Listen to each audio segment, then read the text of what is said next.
Hola mis estimados y estimadas estudiantes y bienvenidos a continuar nuestro trabajo en nuestro curso Estadística Aplicada. Hoy vamos a comenzar a hablar acerca de probabilidades. Vamos a dar los primeros conceptos y vamos a tratar de formar una base lo más firme posible sobre la cual podamos construir luego la estadística inferencial.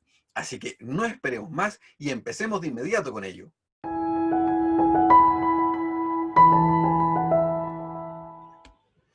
Bien, como decíamos, necesitamos la base lo más firme posible de todos los conceptos de probabilidades para poder comenzar a trabajar adecuadamente y avanzar un poquito más hacia la inferencia estadística. Para ello entonces vamos a comenzar a hablar de los primeros elementos. La probabilidad es básicamente una medida de la incertidumbre. Eso es lo que hace, o sea, mide la posibilidad de que ocurran ciertos resultados. Y en base a eso es lo que vamos a trabajar. La probabilidad habitualmente es un porcentaje. Uno lo dice como hay una probabilidad del 90%, de un 0%, de un 5% y así, y uno va determinando la posibilidad de que algo ocurra o de que algo no ocurra. Es básicamente eso lo que hace. Y la primera definición, la más básica, es lo que se necesita de entender a qué corresponde un experimento aleatorio. Y un experimento aleatorio es cualquier experimento cuyo resultado nosotros no conocemos. El ejemplo más básico de un experimento aleatorio, habitualmente usado en probabilidades, es lanzar una moneda. Al lanzar una moneda no se conoce si el resultado va a ser cara o va a ser sello. Y por tanto es un experimento de tipo aleatorio. Y ahí entonces es donde se define el espacio muestral. Y el espacio muestral corresponde a todos los posibles resultados que se pueden obtener. Aquí tenemos un ejemplo en el que el espacio muestral corresponde al experimento de lanzar dos monedas. Si lanzamos dos monedas, existen cuatro resultados posibles. Existe la posibilidad de que ambas sean cara, de que ambas sean sello, de que la primera sea cara y la segunda sea sello, o de que la primera sea sello y la segunda sea cara. Todos esos son los resultados posibles. Por tanto, todo ese es el espacio muestral que nosotros tenemos. O sea, todos los resultados posibles. Y ahí es donde nosotros comenzamos a ver la posibilidad de que ocurra alguno de esos resultados posibles, ¿sí? Un evento es básicamente alguno de estos resultados posibles o un conjunto de ellos. Por ejemplo, el evento que se obtengan dos caras. Ese es un evento y es un solo resultado posible de los cuatro que teníamos ahí. Sería solo ese. Pero también existe el evento de que ambos resultados sean iguales, por ejemplo, de que ambas monedas sean iguales. En ese caso tendríamos ese como un resultado posible y ese como un resultado posible. Por tanto, serían dos resultados posibles de nuestro espacio muestral. Y ahí es donde existen entonces eventos que tienen un solo resultado y eventos que tienen más de un solo resultado. Entonces, hay ciertos eventos que nosotros definimos porque son característicos. El primer evento es el evento vacío, el evento nulo, el evento que no tiene resultados, ¿sí? Este es el símbolo de vacío, algo de notación conjuntista hay por ahí. El evento que definimos con esta letra griega que es omega y es que es el resultado de todos los resultados posibles, o sea, el conjunto que contiene al todo, todos los resultados posibles. En el ejemplo que nosotros estábamos dando antes, sería básicamente todos, o sea, los cuatro resultados posibles. El complemento que está aquí denotado con esa C que está en la parte de arriba de un evento, donde a un evento nosotros lo vamos a denominar con una letra mayúscula y su complemento va a estar denominado con esa letra mayúscula y una C en la parte de arriba. El complemento contiene al evento contrario. Por ejemplo, si nosotros decimos que ambas monedas sean cara, por tanto ahí tenemos un solo resultado posible, el complemento de este son los otros tres que faltan para completar el todo. Eso es el complemento. La unión, al igual que en los conjuntos, espero por ahí recuerde algo de su formación básica. La unión de los conjuntos consiste a todos los resultados que están en cualquiera de los dos conjuntos, incluyendo los que tienen en común, ¿sí? Los que están repetidos se consideran solo una vez. Es decir, los resultados que ocurren al unir ambos conjuntos, que vamos a asociarlo nosotros a la letra O, cuando diremos ocurre esto, o ocurre este otro evento, en ese caso entonces nosotros vamos a asociarlo a la unión. Mientras que la intersección, que es este símbolo, el que va hacia abajo, lo vamos a asociar al I. No es lo mismo decir que ocurra A y B a decir que ocurra A o B. Son dos situaciones distintas, porque en uno necesitamos que ocurran necesariamente los dos, mientras que en el O puede ocurrir uno o el otro. Y los eventos que vamos a llamar mutuamente excluyentes son los eventos que no tengan nada en común. Por ejemplo, dos eventos que son mutuamente excluyentes serían el que caigan las dos monedas exactamente con la misma con la misma imagen, ambas caras o ambas sellos, o el que caigan distintos. ¿Qué tienen en común? Nada. Son eventos disjuntos, no tienen nada, perdón, mutuamente excluyentes. No tienen nada en común, que en teoría conjuntista se llaman eventos disjuntos y se denota con ese símbolo que es el vacío, diciendo que no hay nada en común. Así, por ejemplo, aquí tenemos los eventos A y B, que aquí están intersectados en una pequeña parte. Aquí está la intersección de A y B, o sea, lo que tienen en común. Acá está la unión de A y B, que es todo lo que tiene A, todo lo que tiene B, incluyendo lo que tienen en común. Finalmente, el complemento de A, que es lo que está fuera de A, ahí está en gris, puede observar lo que está fuera de A. Y acá, los eventos que son mutuamente excluyentes, es decir, aquellos que no tienen nada en común entre sí. Por ejemplo, tenemos el experimento que es lanzar un dado, ¿sí? Y definimos entonces dos eventos, uno que es obtener un número par y uno que es obtener un número menor o igual a 3. En ese caso entonces tenemos dos eventos, el evento A y el evento B. Permítame un momento para poder realizar juntos este ejemplo. Vamos a compartir aquí nuestra pizarra para poder desarrollar exactamente ese ejemplo que teníamos allí. Nos dicen entonces que tenemos dos eventos. Tenemos un evento A, que es que al lanzar un dado obtenemos un número par, es decir, los resultados posibles son el 2, el 4 y el 6. Mientras que tenemos el evento B, el cual es obtener un número menor o igual a 3, es decir, nos sirve el 1, el 2 y el 3, porque nos han dicho menor o igual a 3, es decir, estamos incluyendo el 3. Y nos han pedido primero encontrar a qué corresponde A unido con B. A unido con B serán todos los resultados posibles de A más todos los resultados posibles de B. Todo escrito solo una vez, es decir, el 1, el 2, el 3, el 4 y el 6. Ese sería el resultado de obtener A unido con B, que en palabras sería obtener un número par o, entre U, obtener un número menor o igual que 3. Entonces tenemos dos posibilidades. Puede ser un número par o puede ser un número menor o igual que 3. Y por eso tenemos tantos resultados que nos sirven. Mientras que A inter B significaría obtener un número par y obtener un número menor o igual a 3. Y eso solo ocurre con lo que tengan en común. Y en este caso solo es el número 2. Finalmente nos han pedido obtener los complementos de A y de B. Es decir, lo contrario. ¿Qué es lo contrario de tener un número par? Lo contrario de tener un número par es tener un número impar, luego sería el 1, el 3 y el 5, y lo contrario de obtener un número menor o igual que 3 sería un número mayor que 3, es decir, 4, 5 y 6. Ahí está entonces lo que nosotros tendríamos en ese ejemplo.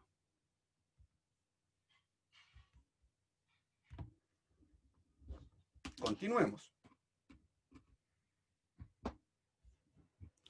Bien, ya que tenemos entonces esas primeras definiciones, vamos a definir lo que es una función de probabilidad. Y una función de probabilidad, ¿sí?, corresponde a una función que asigna a cada uno de los eventos la probabilidad de ocurrencia de ese evento. ¿Sí? Dará una medida entonces de la probabilidad de que ocurra cierto evento. La función de probabilidad, ¿sí?, a cada evento entonces asigna un número, pero un número en particular que va entre 0 y 1. Recordar que todos los números entre 0 y 1 son básicamente porcentajes. ¿Sí? Así 0,5 corresponde al 50%, 0,02 corresponde a un 2% y así. Si tiene dudas, para transformar un decimal entre 0 y 1 en un porcentaje, multiplíquelo por 100 y para transformar un porcentaje en un número decimal, divídalo en 100. Eso es todo lo que debe hacer. Entonces, de acuerdo a esto, definimos los siguientes axiomas de probabilidad. El primer axioma de probabilidad es que, ¿sí?, una función de probabilidad siempre es mayor o igual a 0. No existen las probabilidades negativas. Algo no tiene probabilidad menos 5 de ocurrir. Algo no tiene probabilidad menos 50% de ocurrir. No existe. No tiene sentido hablar de eso. ¿Qué significaría eso? Significaría que no ocurre y además ocurre lo contrario. No tiene ningún sentido. También que la probabilidad máxima posible es 1. No existe nada más allá. No tiene sentido, y aunque se quejen los periodistas, no tiene sentido decir que algo tiene 120% de probabilidad de ocurrencia. ¿Qué significaría eso? ¿Que ocurre y ocurre un poquitito más? No tiene sentido. La probabilidad es un número que se mueve entre 0 y 1. Si alguna ocasión a usted un cálculo le da fuera de ese rango, su cálculo está equivocado. Y es una muy buena manera de saberlo. ¿Por qué? Porque la probabilidad solo se mueve entre 0 y 1. ¿Sí? Y por último, Dada una sucesión de eventos que no tienen nada en común, la probabilidad de la unión de ellos, es decir, lo que decíamos antes, la unión de que ocurra un evento o el otro, si es que no tienen nada en común, entonces es simplemente sumar las probabilidades. Ese es el primer axioma de probabilidades. Entonces, ahora, vamos a ver cómo vamos a ir contando esta probabilidad, porque tiene que haber alguna manera en que podamos contarla. Si todos los resultados de un experimento, como por ejemplo el de lanzar un dado, son igualmente probables, ¿cierto? Es igualmente probable que salga un 1, que salga un 6 o que salga un 5. Entonces, para calcular la probabilidad de un resultado, la técnica dice que usted debe dividir todos los resultados que son útiles o factibles en todos los resultados posibles. Eso es básicamente, se divide entonces todos los resultados factibles en todos los resultados que nosotros llamamos resultados posibles. Por ejemplo, el que está allí, si se define el lanzamiento de un dado, tal como dice ahí, con los resultados posibles, los números del 1 hasta el 6, y tenemos un evento al que llamamos A, que es obtener un número par, entonces la probabilidad de obtener un número par va a corresponder simplemente a la división de todos los resultados que son llamados factibles en todos los resultados que son llamados posibles. ¿Cómo es esto? Hemos definido A, obtener un número par.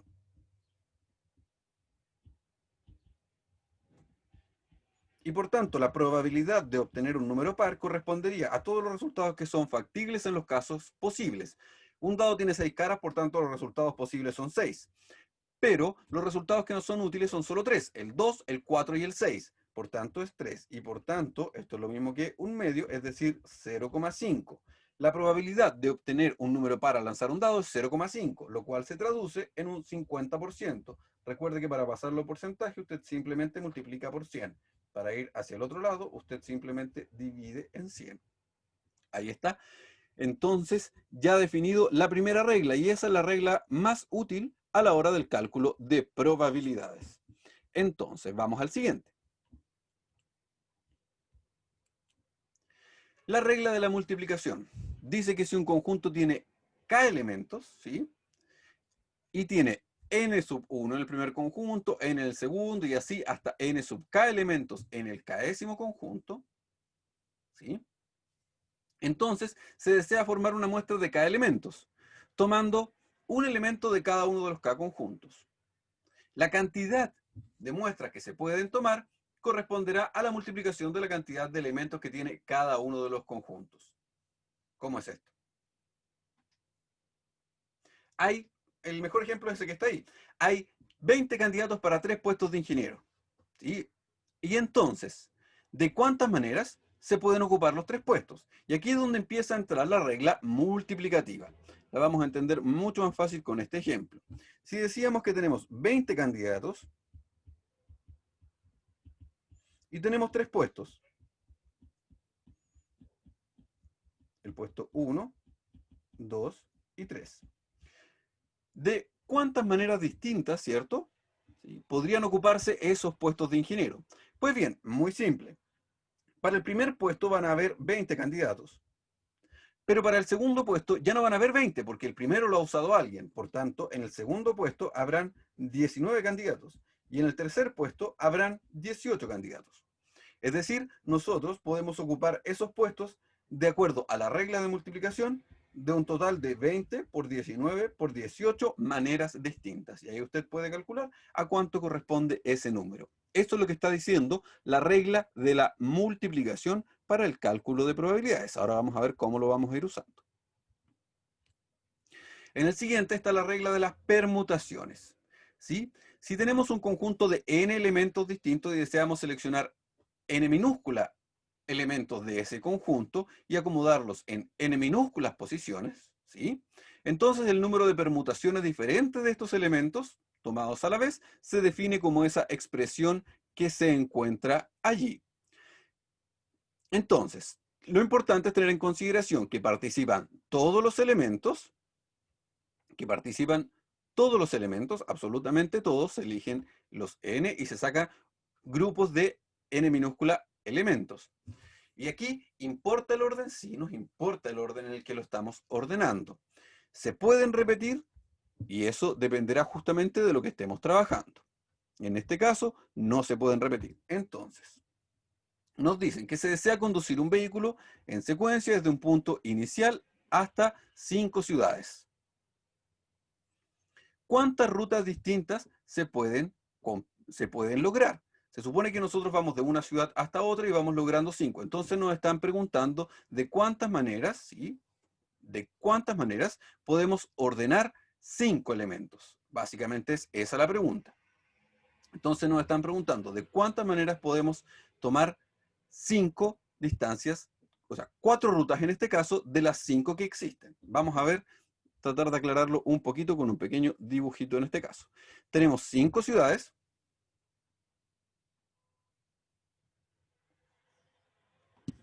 Ahí sí.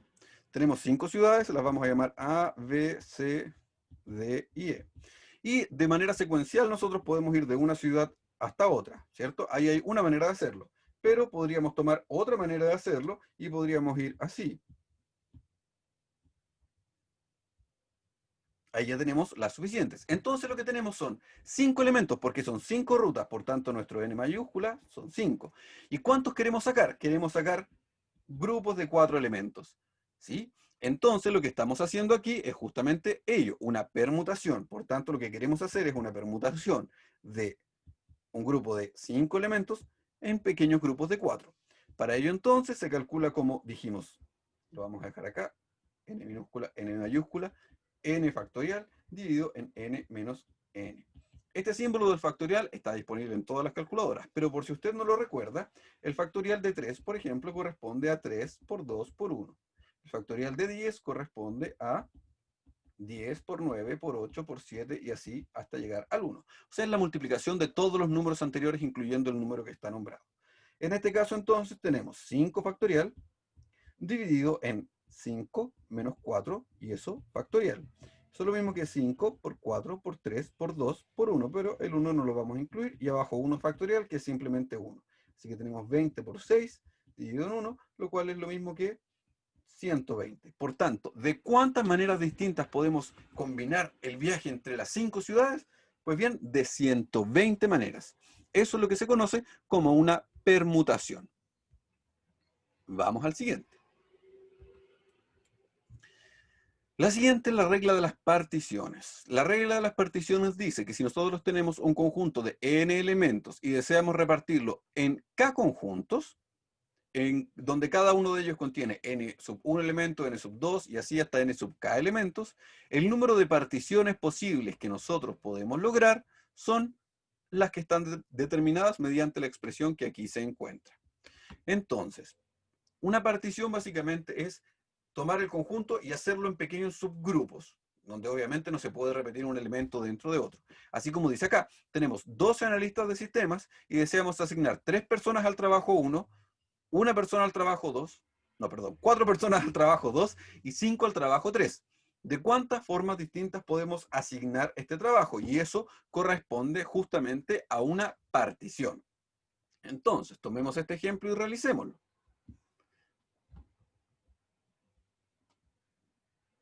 Esperemos nuestra pantalla, ahí está.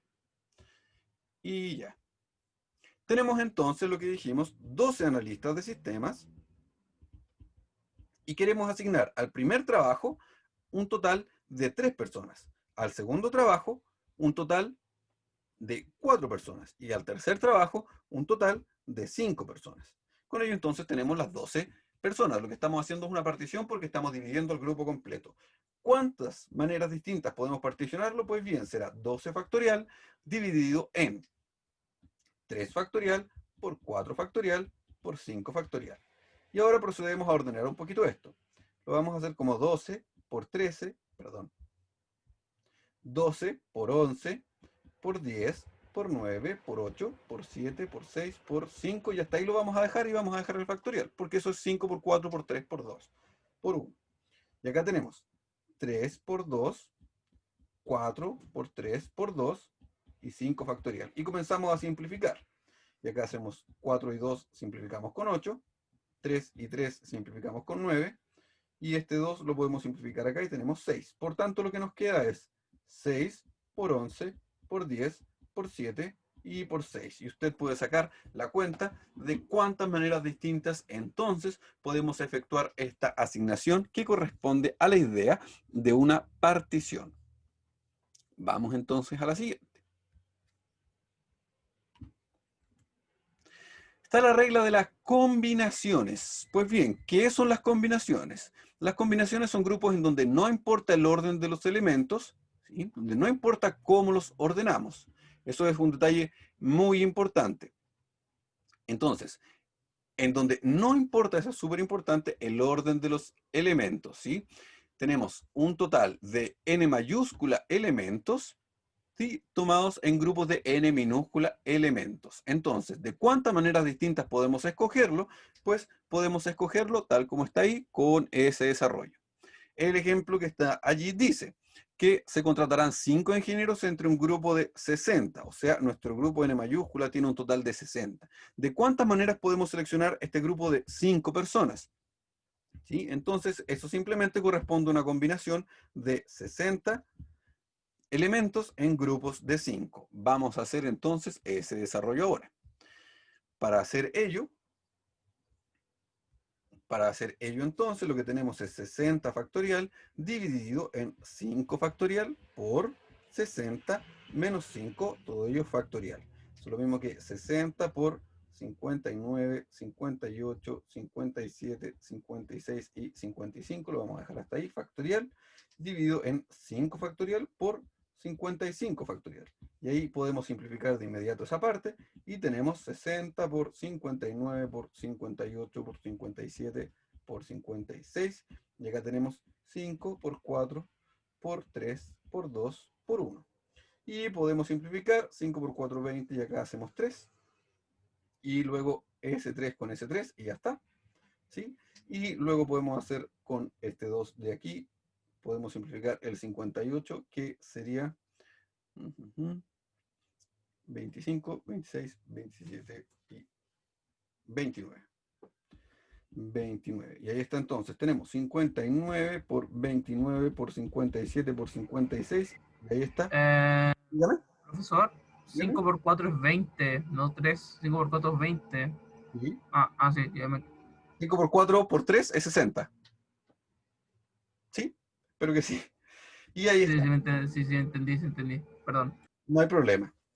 Entonces, como puede ver, ya tenemos ahí el cálculo. Ahora, en general, y ya que tenemos aquí a su compañero, no voy a pedir nunca que haga este cálculo a mano, solo estoy mostrando cómo se ejemplifica. De hecho, las calculadoras, no tengo aquí la mía a mano, pero usted lo puede revisar, tienen una C que corresponde a las combinaciones, una P que corresponde a las permutaciones y algunas incluso traen una D, una V, que corresponde a las variaciones. Las calculadoras traen en general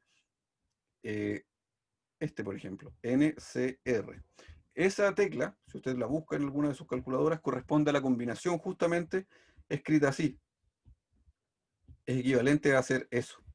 Y otras traen esto, esa tecla, que corresponde justamente a la permutación, que sería una permutación escrita de esta manera. R. Así que, para que lo tenga en consideración, no es importante, o por lo menos yo no me voy a centrar en que haga el cálculo tan minucioso, sino que en que entienda la idea que hay detrás. Todo esto que nosotros estamos viendo se llama técnicas de conteo. ¿Y por qué se llaman técnicas de conteo? Porque lo que usted está haciendo es que le van a permitir contar los casos factibles y los casos posibles. ¿Para qué? Para poder volver a esta regla. Esta es la regla que manda todo el campo de las probabilidades. Así que con esa es justamente con la que usted debe trabajar. De tarea vamos a dejar para el próximo día miércoles este ejercicio que está aquí y lo vamos a resolver nosotros en la clase, pero lo vamos a dejar para que usted lo practique. Y terminada esta parte de conteo, nos detenemos un segundo para ver si es que existe alguna consulta respecto de lo que estamos trabajando hasta ahora. Dígame, ¿hay alguna consulta antes de que avancemos a lo siguiente, que son los primeros teoremas de probabilidad? Bien, al parecer entonces no tenemos ninguna pregunta. Ello nos permite avanzar a nuestra siguiente parte. La siguiente parte, y lo último que trabajaremos durante el día de hoy, corresponde a los primeros teoremas de probabilidades. Para probabilidades hay grandes teoremas, está el teorema de Bayes, el teorema de la probabilidad total, y hay unos teoremas que son más simples, que son los primeros que vamos a ir desarrollando. Entre estos que son más simples o los primeros que nos vamos a ir viendo, están, por ejemplo, estos que están aquí. Vamos, conversemos un poquitito acerca de todos ellos. Entonces, para estos teoremas de probabilidades, veamos lo que tenemos. Lo primero es que la probabilidad de un evento nulo es 0. Lógicamente, la probabilidad más baja de todas es 0. El segundo teorema dice que la probabilidad siempre es un número que se encuentra entre 0 y 1, algo que ya habíamos conversado, pero que está ahí descrito correctamente.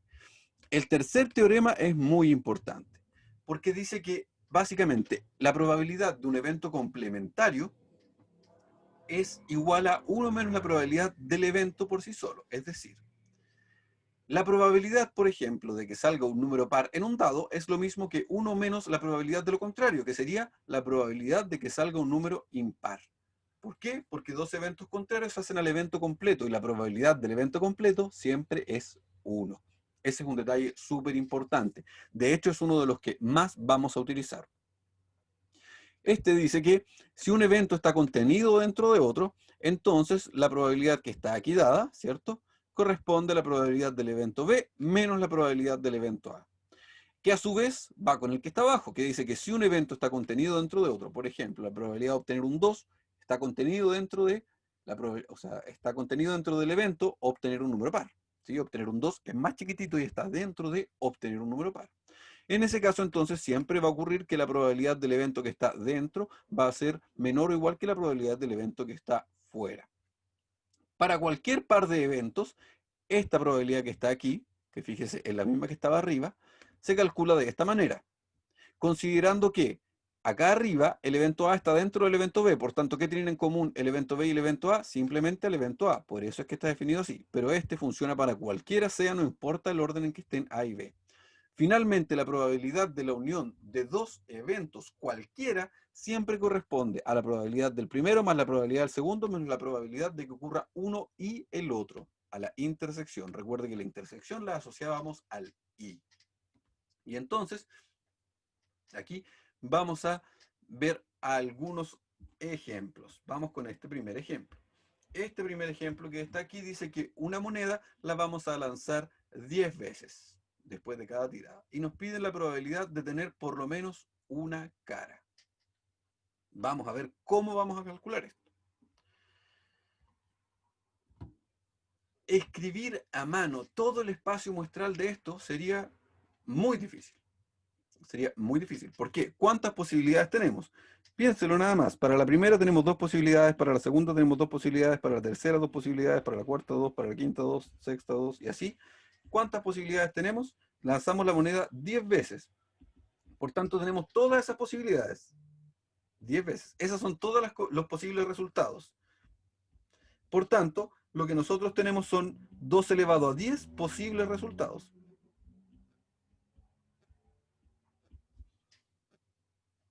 Dos elevado a 10 posibles resultados. ¿Cuántos son de esos resultados los que nos sirven? Entonces, recordemos lo que decía lo que nos estaban preguntando. Nos piden por lo menos una cara, ¿sí? Por lo menos una cara. Es decir, nos sirven, por ejemplo, solo por dar un ejemplo, nos sirve el resultado cara, sello, sello, sello, sello, sello, sello y así, puros sellos. Nos sirve el resultado cara, cara, sello, sello, sello, sello, sello, hacia adelante. El resultado sello, sello, sello, sello, sello y que la última sea una cara. Son muchísimos de contar. De hecho, también de calcularlo es bastante complicado. Por tanto, no podemos hacer como ese cálculo mediante el evento que definimos, que es observar por lo menos una cara.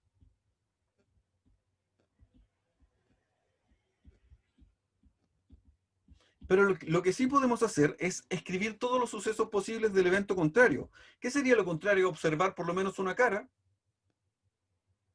Por lo menos una cara significa una o más. Significaría no observar una cara. Y ahí sí es súper fácil, porque hay un solo resultado que nos sirve. Y es solo el resultado en el que se obtienen puros sellos. Y es uno solo. Por tanto, la probabilidad de no observar una cara es 1 de todos los que teníamos, que eran 2 elevado a 10.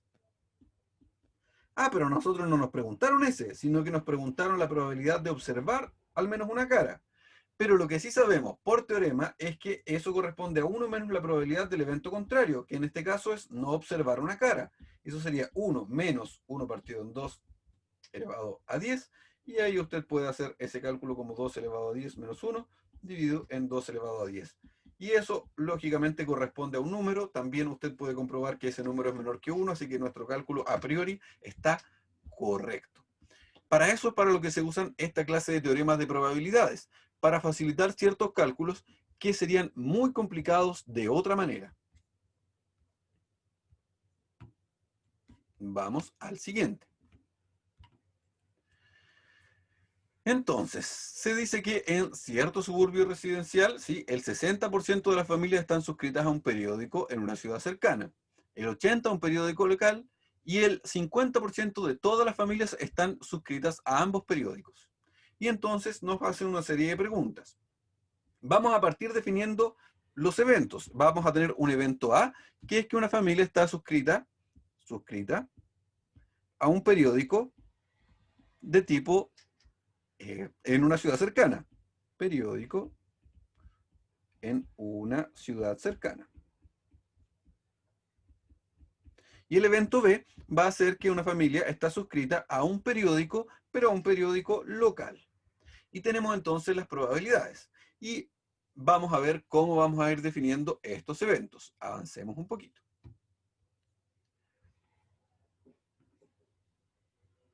Definimos aquí. Entonces, ya tenemos nuestros dos eventos. Un evento A, que es que la familia está suscrita a un periódico de una ciudad cercana, y un evento B, es que la familia está suscrita a un periódico local. Y sabemos, porque nos han dicho en el problema, que la probabilidad de que una familia esté suscrita a un periódico en una ciudad cercana es de un 60%, o sea, un 0,6. La probabilidad de que una familia esté suscrita, ¿sí?, a un periódico local es 0,8. Y además nos dieron otra probabilidad.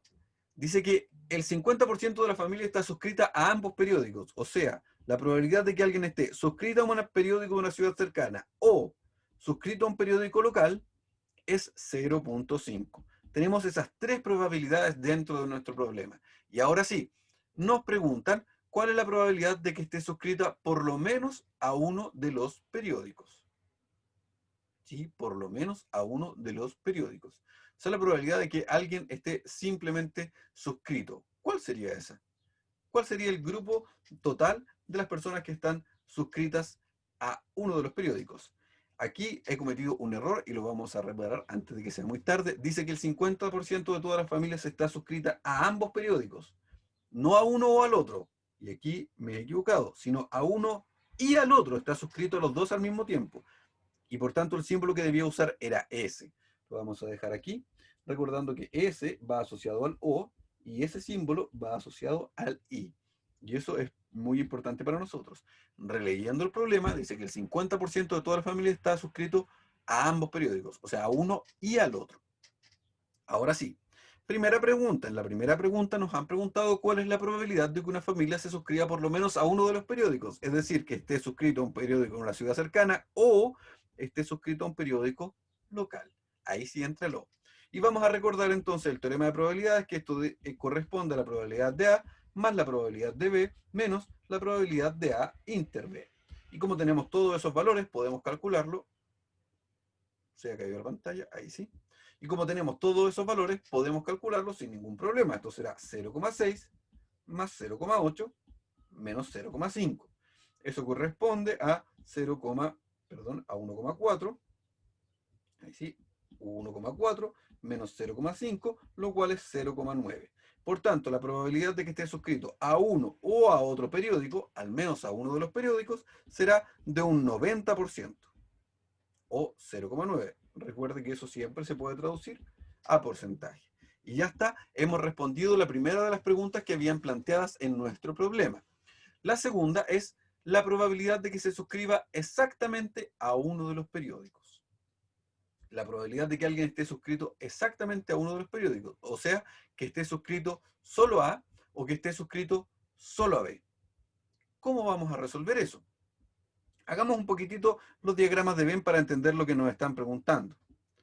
Lo que nos están preguntando, aquí está A y aquí está B, aquí está A y aquí está B, es que alguien esté solo suscrito a A, pero no esté suscrito a B. O que bien esté solo suscrito a B, pero no esté suscrito a A. Por tanto, ahí debemos volver a otros de los teoremas que habíamos visto, ¿sí? Por ejemplo, ¿cómo escribiríamos que alguien esté suscrito solo al periódico A? En ese caso, entonces, corresponderá, la probabilidad de que alguien esté suscrito a el evento, solo al evento A, significaría entonces que esté suscrito a A y que no esté en B, o sea, esté A inter B complemento, que se parece mucho a uno de los teoremas que hemos visto. Y esto corresponde a la probabilidad de A menos la probabilidad de A inter B, que en el fondo es a todo este que está aquí, le vamos a quitar la probabilidad de que esté aquí. Eso es lo que tenemos allí. Y ahí entonces tenemos la probabilidad de que alguien se encuentre en A, no, es 0.6, y la probabilidad de que alguien se encuentre en la intersección es 0.5, por tanto esto es 0.1. La probabilidad de que alguien solo esté suscrito a A, eso es lo que tenemos aquí, alguien solo esté suscrito a A, es 0.1. Y hacemos el equivalente, pero ahora con la probabilidad de que alguien solo esté suscrito a B, B inter A complemento. Eso corresponderá a que alguien esté suscrito a B menos la probabilidad de la intersección. Y eso también lo tenemos. Ese corresponde a 0.8 menos 0.5, lo cual es 0.3. Esto es la probabilidad de B inter A complemento. Y ahí está, 0.3. Por tanto, la probabilidad de que alguien esté suscrito solo a A, 0.1. La probabilidad de que alguien esté suscrito solo a B, 0.3. La probabilidad de que alguien esté suscrito solo a un diario sería entonces la suma de los dos eventos. Y la probabilidad de que alguien esté suscrito solo a un diario sería 0.4. ¿Por qué? Porque ahí puede ocurrir que o bien esté suscrito solo a A o bien esté suscrito solo a B, puesto que estos eventos no tienen nada en común. Y ahí ya está totalmente desarrollado nuestro ejemplo. Para usted entonces, también de tarea para el próximo día miércoles, ¿sí?, van a estar ese ejercicio que dice como ejercicio propuesto, que es este juego de la ruleta. Entonces tiene que calcular todas las probabilidades que están allí. Todas esas probabilidades que están allí, tiene que definir correctamente los eventos y hacer todos los cálculos haciendo uso de los teoremas de probabilidades que nosotros ya hemos establecido. Muy bien, mis estimados y estimadas estudiantes. Esto que nosotros hemos estado trabajando es la base de lo que vamos a usar en probabilidades. Aún nos quedan dos teoremas muy importantes, que son el teorema de la probabilidad total y el teorema de Bayes, que son justamente los que permiten hacer cálculos un poco más complicados en probabilidades. Pero necesitamos de esto para poder tener la base suficiente para poder hacer los cálculos con los teoremas que vienen. Entonces, ¿hay dudas o consultas respecto de lo que nosotros trabajamos durante este ratito en esta mañana? No. Por lo menos, don Bastián, ya sabemos que no tiene No, consulta. profesor. Bien, entonces, aparentemente no tenemos ninguna consulta. Pues bien, ustedes han quedado con dos tareas, ¿sí? Al final de cada una de las presentaciones que ya están en nuestra plataforma, están los ejercicios propuestos. Debe practicarlo, porque el cálculo de probabilidades hay que discutirlo un poquito y hay que hacer un par de ejercicios. Como les decía, no es mi interés que usted se dedique toda una tarde a hacer solo ejercicio de probabilidades. Hay una guía de ejercicios si usted quiere desarrollarla. Pero me interesa por sobre todo que entendamos la parte conceptual, porque eso es lo que nos vamos a complicar un poquitito más. En cuanto a los cálculos, hágalo con una calculadora, hágalo con alguna página web que le pueda ayudar, de seguro que hay muchas, no hay ningún problema, pero sí trate de dedicarse a los conceptos. Muy bien, mis estimados y estimadas estudiantes, eso es todo lo que debíamos trabajar durante el día de hoy. Para el próximo día miércoles nos vamos a dedicar a cerrar esta parte de probabilidades hablando del teorema de Bayes y del teorema de la probabilidad total. Pero para eso es importante que usted comience a practicar. Por ahora entonces, yo me despido y nosotros nos encontramos el día miércoles. Que estén muy bien, mis estimadas y estimados estudiantes.